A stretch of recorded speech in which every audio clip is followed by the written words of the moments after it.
மீனவ கிராமங்கள்ல தூண்டில் விளைவுகள் அமைக்க நடவடிக்கை எடுக்கப்படும். அதிக கனமழையால் பெரிய பாதிப்பை அடைந்திருக்கக்கூடிய மாஞ்சோலை சாலை 5 கோடியே 4 லட்சம் ரூபாய் மதிப்பீட்டில் புதுப்பிக்கப்படும். திருநெல்வேலி மாநகருக்கான மேற்கு புறவழிச்சாலை பணிகளுக்கான திட்ட அறிக்கை அரசோட ஆய்வில் இருக்கு. விரைவில் இதுக்கான நிர்வாக அனுமதி வழங்கப்பட்டு பணிகள் தொடங்க நடவடிக்கை எடுக்கப்படும் என்பதை நான் உங்களுக்கு மகிழ்ச்சியோடு இந்த நேரத்தில் தெரிவித்துக் கொள்ள விரும்புகிறேன். எல்லாமே தமிழ்நாடு அரசு மாநில நிதியிலிருந்து செஞ்சு தரப்படுது. 2 மாபெரும் இயற்கை பேரிடர் டிசம்பர் மாசம் சந்திச்சோம். இதனால ஏற்பட்ட பாதிப்புகளை சரி செய்ய ஒன்றிய அரசு கிட்ட 37,000 கோடி ரூபாய் நிதியை நாம் கேட்டோம். ஒன்றிய அரசு கிட்ட இருந்து நிதி வரலங்கிறது மட்டும் இல்ல, தேர்தல் வரப்போகுத வாக்கு கேட்டு தமிழ்நாட்டு மக்களை சந்திக்கணுங்கிற பயம் கூட கொஞ்சம் கூட இல்லாம ஒன்றிய அரசும் நிதியமைச்சரும் பாராமுகமாக இருக்காங்க.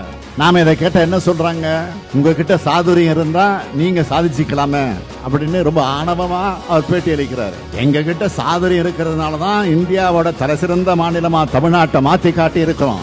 உலக புகழ்பெற்ற நிறுவனங்கள் பலவும் தொழில் நிறுவனங்களை தொடங்குறதுக்கு தமிழ்நாட்டை நோக்கி வராங்க. என்ன காரணம்?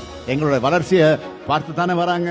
தமிழ்நாடு எல்லா துறைகளையும் முதலிடத்தை நோக்கி முன்னேறிட்டு இருக்கோம். உங்க குடும்பங்கள்ல ஒருவனா இந்த முத்துவேல் கருணாநிதி ஸ்டாலின் என்றும் இருப்பேன். நன்றி, வணக்கம்.